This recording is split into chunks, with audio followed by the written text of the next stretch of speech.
Waqt li kont qed imbierek id-dar kien hemm grandfather clock li mexa fil-bokka tal-bib.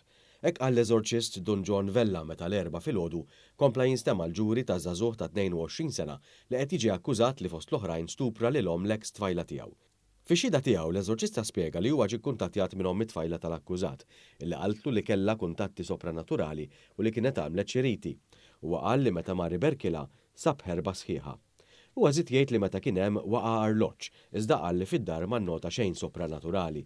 Xedu wkoll diversi uffiċjali tal-Pulizija fosthom is-Surġent Mario Farrugia, li spjega li lejn l-aħħar ta' Jannar tal-2019 oħt l-eks tas-sieħba tal-akkużat u żewġ social workers għamlu rapport l-Assa ta' Witilajn dwar teddid u abbuż fil-familja mill-arus toħt l-akkużat.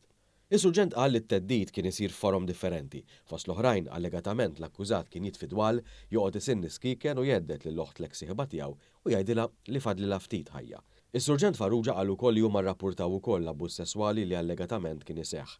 Qal ukoll li kienu li arresta lill-akkużat. Fil-qorti ħareġ ukoll li omm l-eks tfajla tal-akkużat kienet tkellmet ma' kuntistabbli u qaltilha li kienet tisma' lid-demonju jkellimha u li kien jgħidilha li jrid jagħmlilha ħsara. L-omm kienet ikkonfermat mal-kuntistabbli li fil-passat kienet tuża affarijiet tal-okkult.